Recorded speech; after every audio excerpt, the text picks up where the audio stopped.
Ipswich had beaten Liverpool the previous home game 2-1. They then beat Forest, and you're thinking, oh, this is okay. And that they were rising up the table.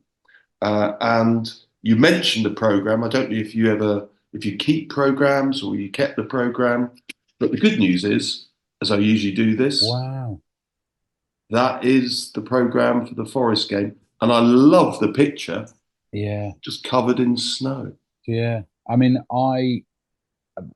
I've not got that. I've not got that anymore. But as Well, soon as you're going to get it very soon, Alex. oh, I'm going to that's send amazing, it to Richard. I you. mean, as soon as you show that to me, I can picture that, having come back from the game and being on the kitchen table in our house. That's, I mean, if you'd said to me, describe the front cover, I wouldn't have got it right. But as soon as you show me that, that just, takes me right back. That's lovely. That's brilliant. Yeah, and there's some photographs of the victory against Liverpool, which are quite difficult to decipher actually what's going on because the reproduction is, as they might say in French, crap. But there we go. So I think the outstanding individuals, as you say, were probably Terry Butcher because he scored the goal, because he'd headbutted him. You went a long way back. And I'd like to go back to something you said about the ground, and I absolutely agree with you. Portman Road is one of those grounds. I haven't been there for a while, but it just has the feeling of being Portman Road of the 70s and 80s. It hasn't been reconstructed, they haven't had any massive overhaul. And, for me as a Palace fan, Selhurst Park has not been renovated for, well, I think we moved in there in 1920s, so it hasn't been renovated very much since.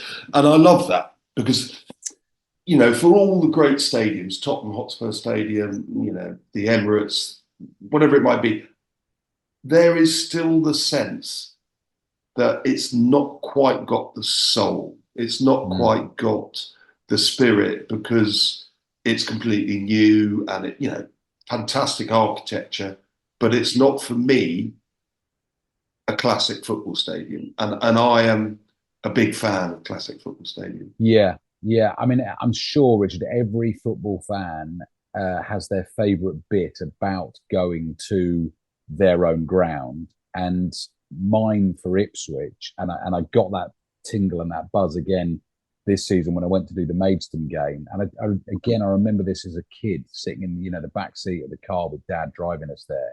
Is that when you get to the outskirts of Ipswich, you sort of come over a roundabout and you sort of crest a hill and you start to Mhm. come down the hill, and as you look away to your right, you're above Ipswich, you're above the town centre, Yeah. and there is the ground is there, and you can see it from quite a long way off, and in bold block white capitals across the front of one of the stands, and I'm gonna say the cobbled stand, but I could be wrong about that. It's Ipswich Town FC. And that always, when I saw that this season, and I've not seen it for years and years and years, I just that takes me back to being a kid and just being so excited about going to watch my team. And we didn't do it very often in terms of attending many games live, but I absolutely love that. And the other thing I particularly remember about that day, so comparing it to the experience of, going to Cambridge United, Mm. is walking into the stand and going up those steps that bring you out into the stadium. And for all the football I've now covered sort of professionally for the last 20 years Mhm. or whatever, I still absolutely adore. I did it last night. I was at Arsenal Chelsea last night. I love that feeling of being at the bottom of a set of steps. You can't see what's in front of you. All you can see is the sky to begin with. And then Yeah. as you go up the steps, the roof of this stand opposite appears. And then as the further you go up, the pitch sort of starts to unfold in front of you. And if you go in early, and I love to go in early, I mean, I have to go in early now for work, but I always Yeah. loved being at football games early. I loved seeing the sort of stage ready for the actors to come onto, but seeing it in that sort of pure form. And I Yeah. still I sometimes film that at various football stadiums, that walk up the steps. It's so exciting that I find. But I remember that first day, just and Portman Road also had it still does, had an amazing playing surface, beautiful, beautiful pitch. But I just remember walking into that stadium and that feeling of coming up the steps, and then it was there, laid out in front of you. And I just thought, wow, that's incredible. And can you remember which part of the ground you were in?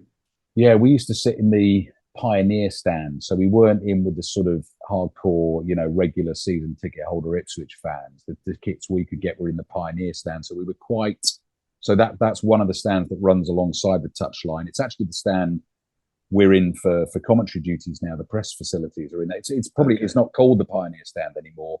What's it called now? I can't remember. That shows you how often I'm there, which is not at all. But yes, we were quite high up, which I liked. I do, so, and that was a bit of a difference from that first Cambridge United experience where we were sort of 2 rows from the front and very close to it. I really enjoyed that sort of bird's eye elevated view. Love that as a commentator now for sort of pattern of play. But yes, really, really, really special that. And this is the other thing that'll amuse you, Richard. I remember, again, my dad, not being massively interested in the football, was able in those days to bring his hip flask into the ground with him. So I do remember him during the second half unscrewing the hip, not giving us any because we were too young for it, but he was able to have just a little shot of whatever it was in the hip flask. Yeah. He'd never do it now. You can't really sneak any type of alcohol in. I see now and again people having a little puff on a vape, but that's a very different experience under their coat.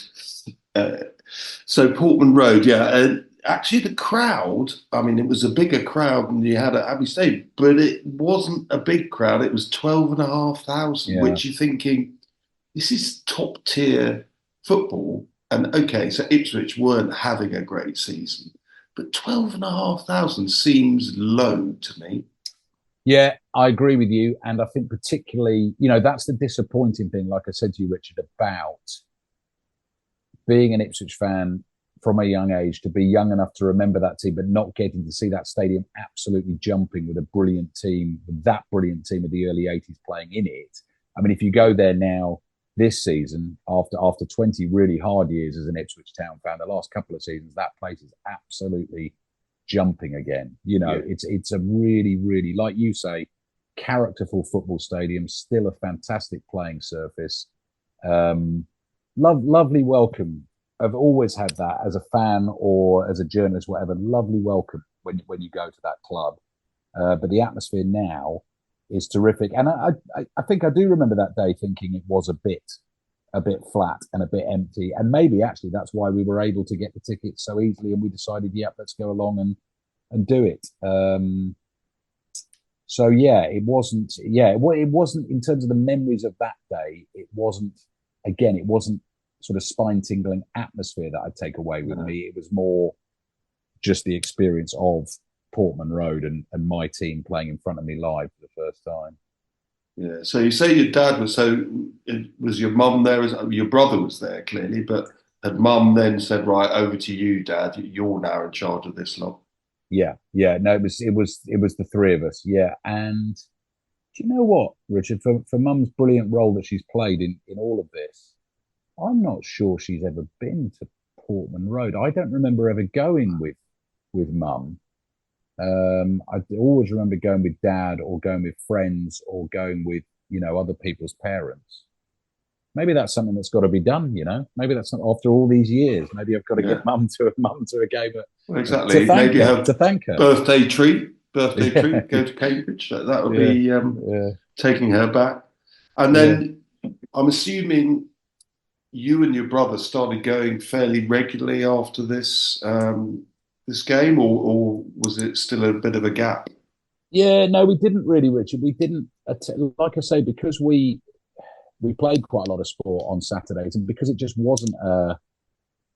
It wasn't. I think again. I think if Dad had been a dyed in the wool Ipswich Town fan, we'd have been going every week. But we didn't, and so that was what was so enjoyable about the trips, is that they were quite rare. So they were like real sort of, Charlie Bucket golden ticket type trips when we got told we were going to Ipswich.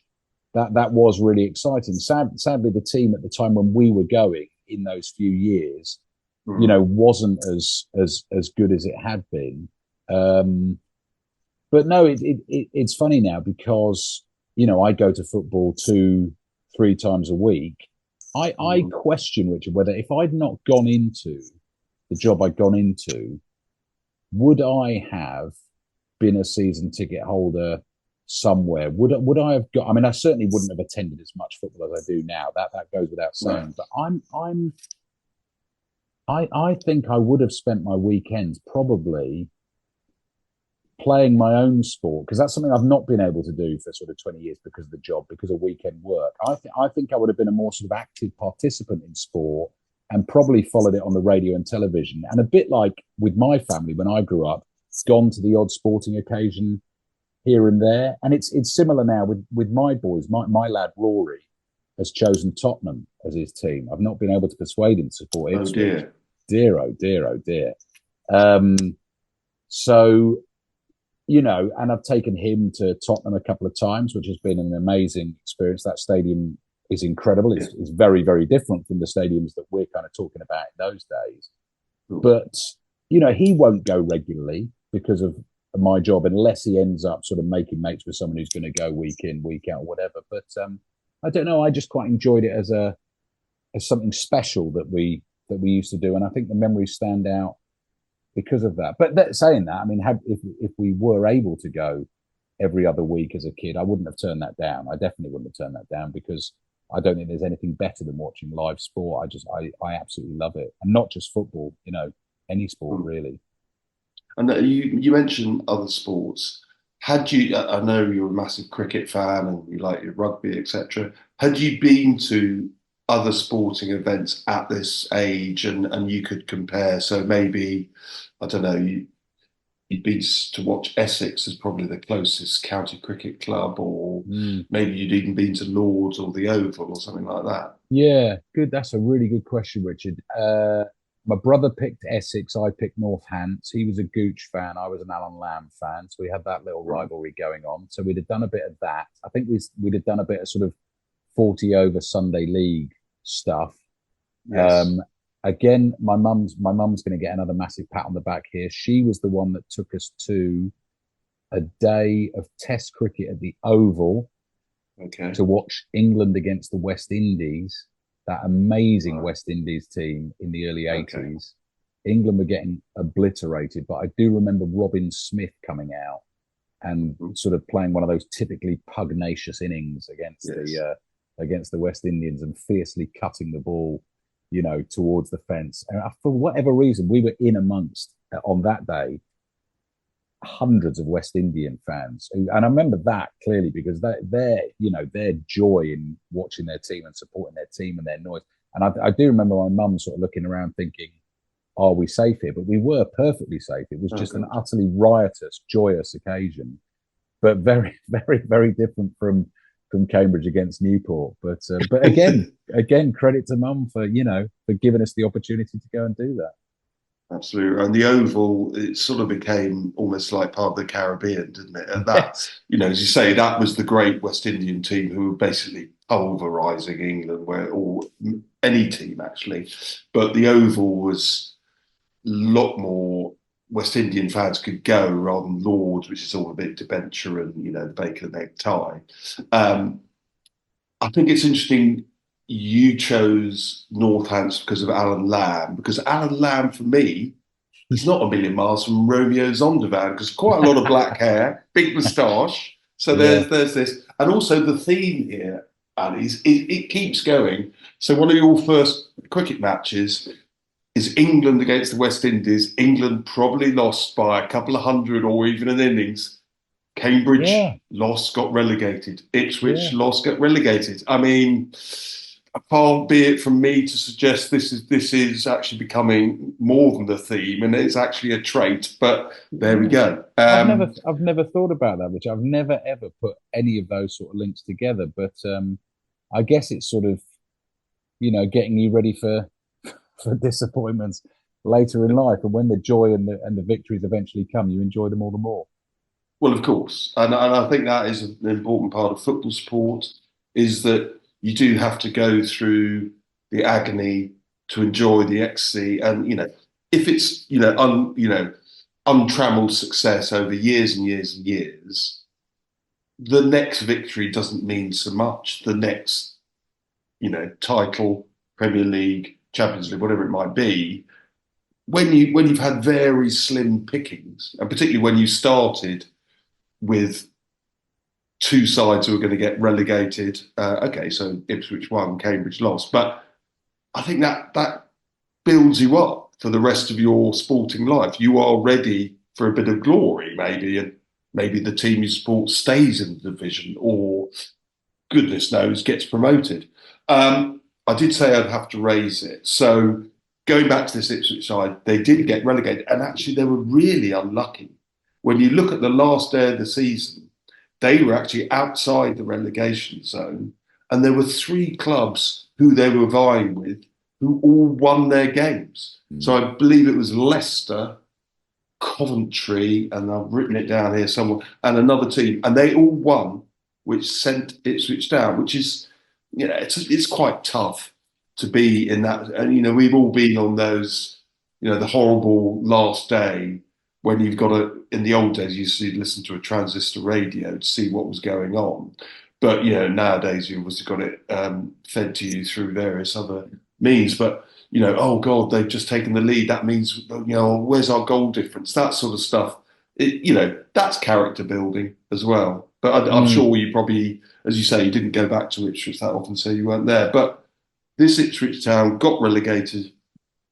They almost came back up the following season under Bobby Ferguson, but they failed at the playoffs. The first year of the playoffs, lost to Charlton in the semi-finals, and unfortunately, that set a trend for Ipswich as well. We don't need to dig too deep into it, but just let's talk briefly about Ipswich's playoff history, please. Okay. So I've blotted all the failures out, Richard, and the only one I remember is Martin Reusser streaking through for Ipswich in the playoff final against Barnsley that took us up in 2000 to make it 4-2 in a hugely entertaining game that eventually got us back in the Premier League. And then we went on to have a fabulous season the following season. Funny thing again with that game is, because I was already into the working world, I was commentating on cricket for BBC Radio Bristol on that Sunday, a Gloucestershire game. And we'd sort of work the commentary schedule out. So you'd do 20 minutes on, 20 minutes off, summariser coming in, whatever. And second half of that playoff final, I was given an extra long stint off so that I could go down to the pub closest to the cricket ground and watch the second half of Ipswich beating Barnsley. The playoffs, I mean, that team that got up that year have been trying and trying and trying in those playoffs. I'm thinking of the likes of Darren Ambrose and Kieran Dyer and Jim McGilton and that team. And was it the? I mean, you'll know far better than me, Richard, because it all becomes a bit hazy with dates. But there's we had some proper ding dongs with Bolton, a very high scoring one with Bolton. We ended up on the wrong end of. Although in that season that we went up and beat Barnsley in the final, who did we beat in the? Was that Bolton? Bolton. It was, wasn't it? Yeah, and it was another high scoring one. It was 2-2 at Bolton, and then you won 4-3 or 3-2 at Portland Road. I think the irony of all that, I mean, you did fail 3 times in a row. That's right. It was the away goals rule that used to count you out, and David Sheepshanks, the ex-Ipswich chairman, managed to get the away goals rule removed, actually. And guess what?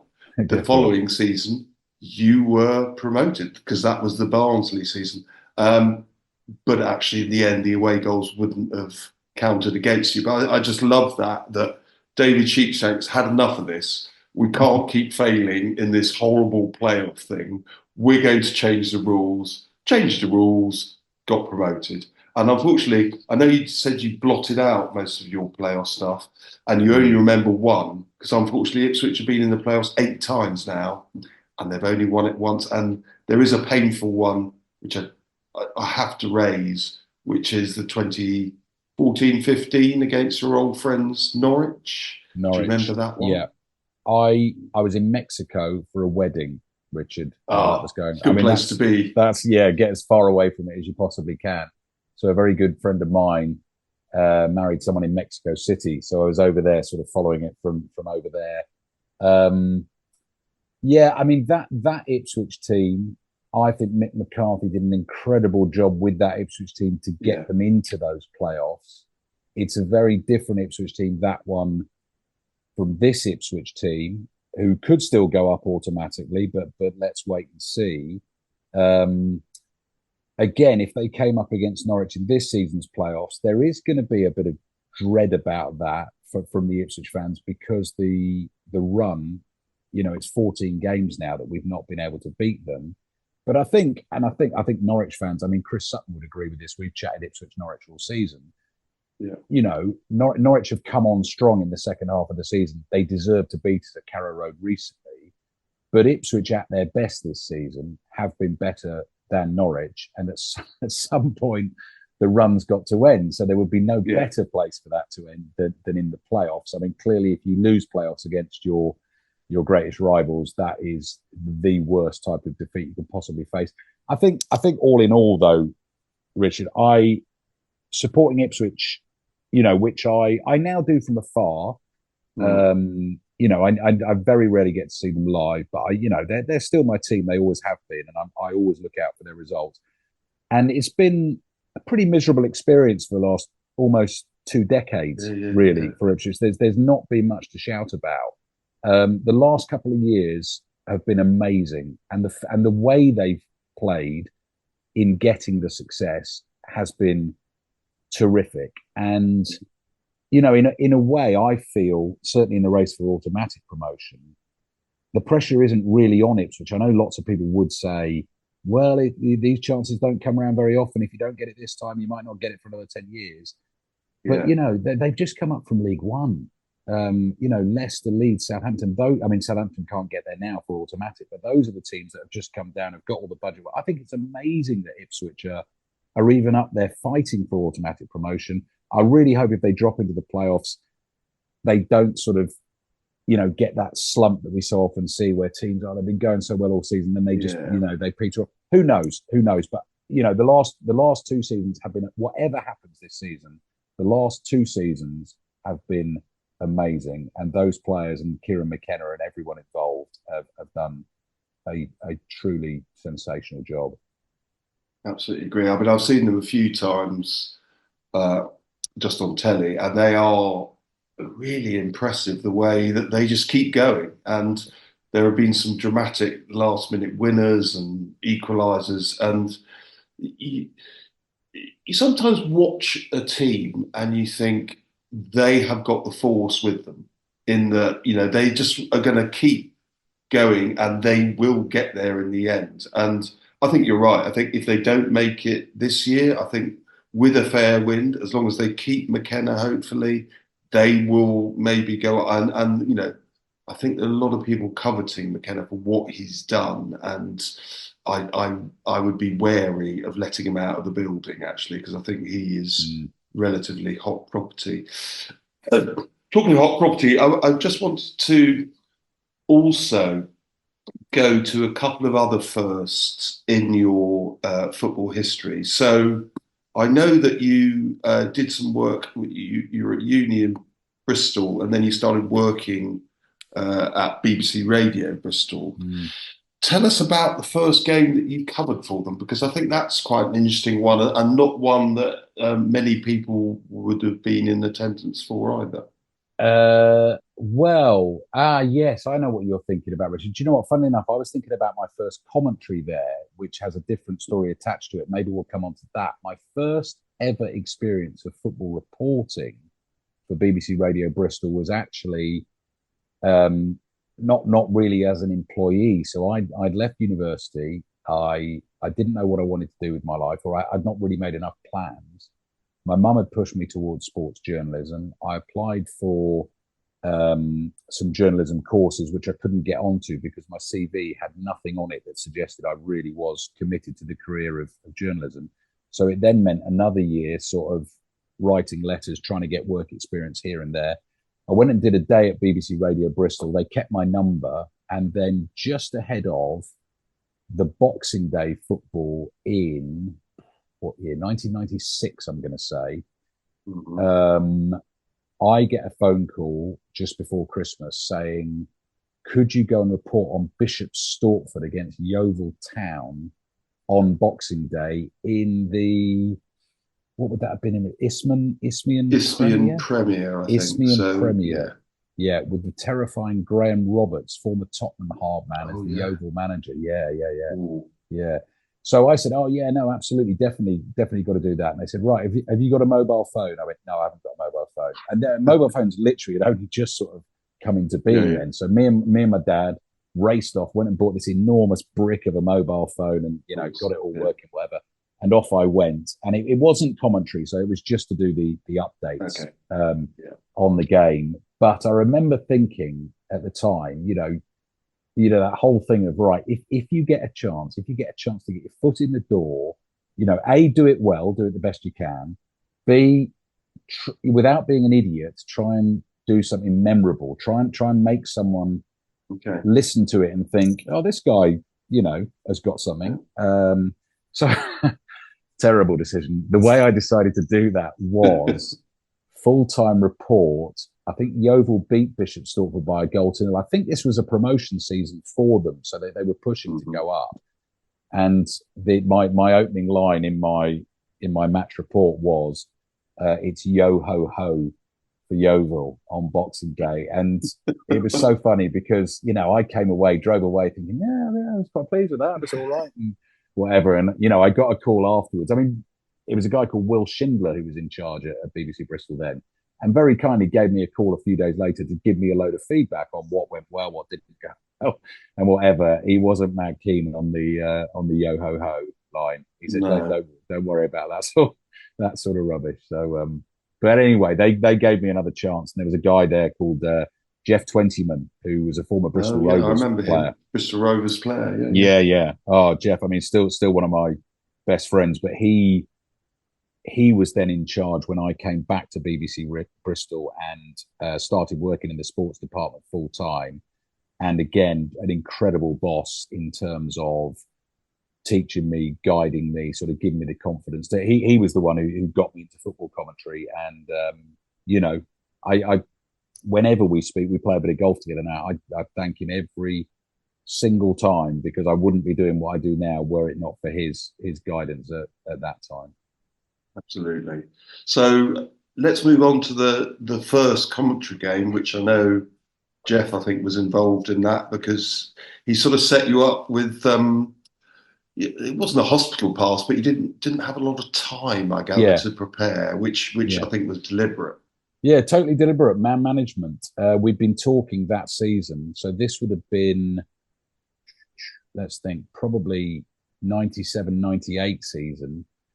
And we'd been talking for a little bit about football commentary and would I like to do it, and and your chance will come and that sort of thing. And we were having a round of golf. I'd done an early shift one day, which finished at lunchtime, and we went off and had an afternoon round of golf. I think it was on a Thursday afternoon, and sun was shining, having a lot of fun. And a few holes in, Jeff went, Rovers at Notts County on Saturday. You'll do that one. And I said, yeah, but that's the commentary game. And he went, yeah, commentary game. Yeah, that's that's going to be the one.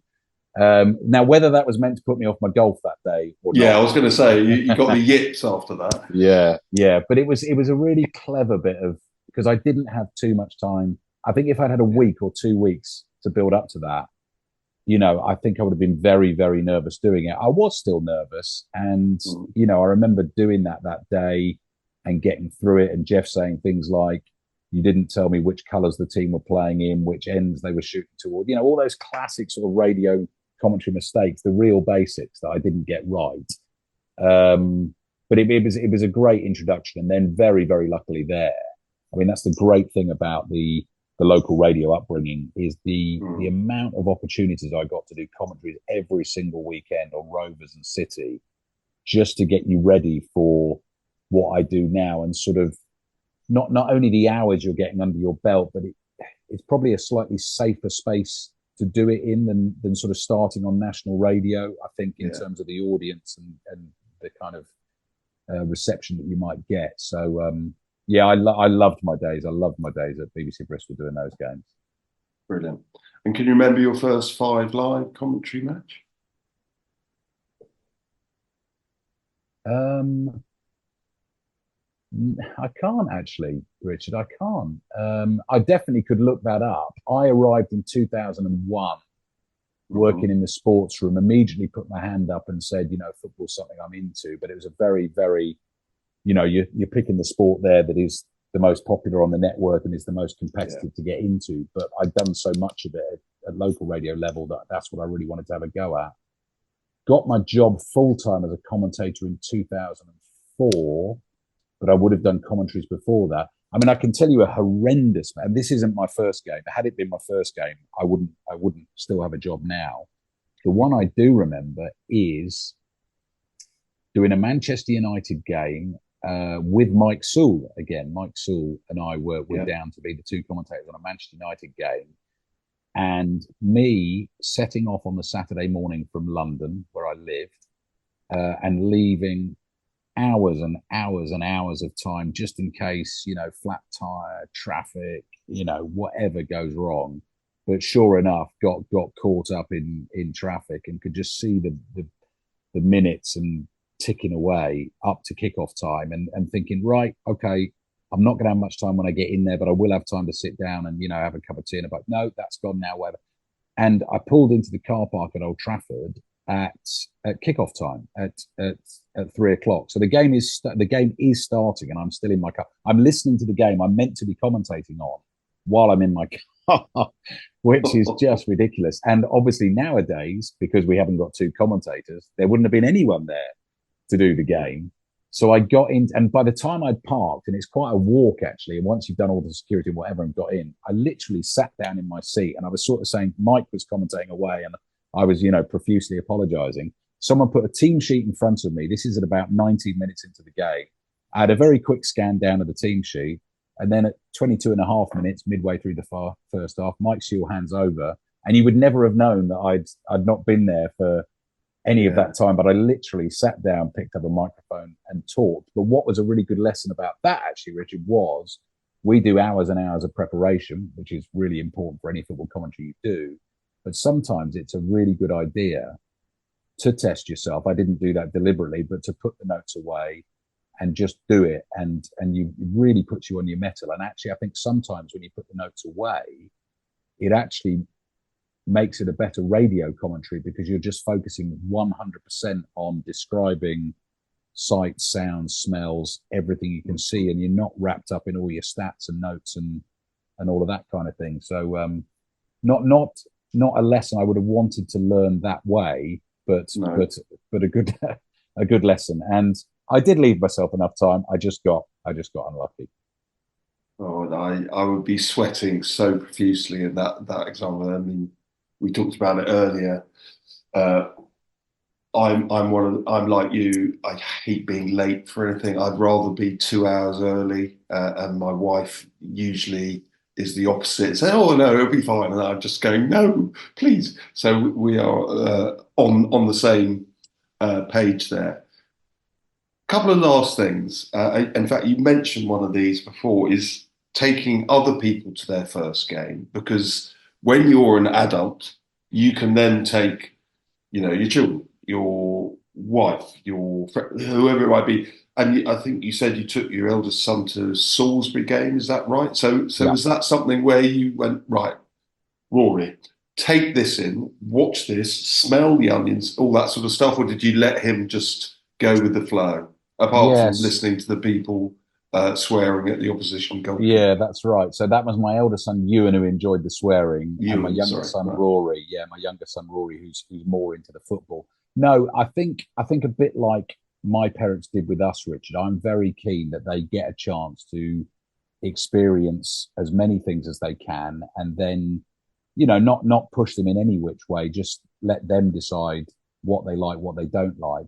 like I said earlier, I just think that, we were lucky enough to go to Wimbledon last year with the boys. We managed to get ourselves some tickets and took the boys to Wimbledon. And again, their reaction to that. Oh, sorry, Wimbledon tennis, Yes, not not AFC Wimbledon. AFC Wimbledon, no. Yeah. And again, their reaction to that was exactly as I expected. So I wanted Ewan, my son who's not into sport, to experience what a major sporting event is like. And he loved the museum, and he loved sort of the buzz on Henman Hill and all that sort of thing. Rory, as soon as you got him sat courtside, who's this guy? Who's that guy? What's their story? How does tennis? And just taking totally different things out of the entire experience. And I'm actually there for both. I love the buzz of a major sporting event and everything that surrounds it, but I also can get wrapped up in any sporting contest, whatever it is. If you give me a narrative, and someone to support and whatever, I'm right there. So no, I'd like to do more of that with them. I mean, Rory's the one, my younger son, who would definitely want to do the football more regularly, and so we've done a couple of Tottenham trips together. And again, his reaction was very much like mine on that first trip to Portman Road, just that wide-eyed, just couldn't really take it all in. That walk I was talking about in that Tottenham Stadium, up the steps, and then the whole thing opens out in front of you. Yeah. I have to say the spectator experience there is, because I don't often do sport as a spectator, so I see it from the other side, but I really enjoy. They looked after us really well. We got there stupidly early because, like you, Richard, got to be there stupidly early. And one of the lovely things we did that day was we were sitting actually quite near the front, and there was a bit of sort of pre-match stuff going on with some of the Tottenham legends, and Clive Allen was there. And Clive I've worked with a little bit, and so I said to Rory, if you're going to be a Tottenham fan, you need to know your Tottenham history. You think this, and this was the season, this was Erling Haaland's first season in English football, where he's chasing the old 50 goals, eventually ended up on 52, didn't he? And I said, this fella here in 86, 87 scored 49 goals for Tottenham, which, in those days was pretty much unheard of. And Clive came over and had a chat to him, and, and it was absolutely, it was brilliant. It was a brilliant experience. And did you point out to your son that Tottenham didn't win the league that season, even though he scored all those goals? I know, yeah, and lost the cup final, didn't they, to Coventry as well. No, Rory's well aware, Richard, of what supporting Tottenham means. That there's plenty of lows with the odd high here and there, and not been a trophy for a while, obviously. No, that trophy cabinet is still a bit dusty, isn't it? Yeah. So one other thing is, you said this as well earlier about your consuming a lot of football.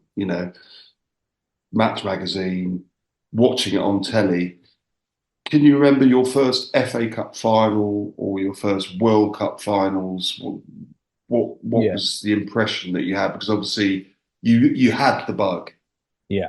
Was there one FA Cup final or the World Cup that you went, oh, okay, this is bigger than anything I could imagine? Yeah, definitely, Richard. And it all sort of falls on very quickly, builds up to that first experience of live football. So I think actually World Cup would come first there. I mean, I think, I do remember, I've got sort of vague memories of, funnily enough, the 78 Cup final that Ipswich won. I'm only 5 then, so I don't remember watching that game. I don't think I was an Ipswich fan at that point. That might have been another thing that pushed me towards Ipswich, actually, in terms of move to Cambridge a couple of years later. Ipswich was nearby, recently won the FA Cup, all that sort of thing. It's funny because you watch some of these cup finals now and you think, oh, yes, I remember that as a kid, but actually you don't. It's only because you're watching stuff that you think you were there for. So the ones I would remember are 82 World Cup finals, getting home from school, England in the red kit beating France 3-1, Mariner scoring, Terry Butcher's flick on for the Brian Robson goal after 27 seconds. Yeah. The incredible Steve Coppell throw-in, I believe. Steve Coppell throw-in. The incredible Brazil-Italy 3-2. That Brazilian team really caught my imagination. Socrates, Falcao, Eder, Socrates, Zico. I think Junior played at the back. Remember them really well. But Paolo Rossi, Tardelli celebration, Battiston, the challenge on him, and I watched loads of that. Really bought into that. Jerry Armstrong's goal. So I remember consuming that and really getting into my football then. That probably then led to cup finals. The ones that really stick in my memory would then be, I remember 84 quite well, actually, the Everton Watford cup final. But 85 has one of my favourite goals still to this day in the Whiteside winner for Manchester United in extra time against Everton, where he goes running down that right-hand channel and then uses Van den Hauwe as a sort of shield to kill the ball round him beyond Neville Southall. And I remember that, that was a day we watched the final straight out into the garden, trying to be Whiteside, get it onto the left foot, doing that classic thing that kids do. And then the 86 World Cup, me and my brother, again, obviously Maradona, England, but I remember the Denmark team from 86, Elkjær and Jesper Olsen, the Mowbray. loud drops, both loud drops. Yeah, and exactly. That kit as well, the red and white, the Hummel. Yeah. So yes, those would be it. That would be sort of early 80s, and from pretty much after 82 World Cup, I'm in then. I'm properly into football then. Excellent. And again, I don't want to point out this theme, but the 82 World Cup, England famously didn't lose a match, but guess what?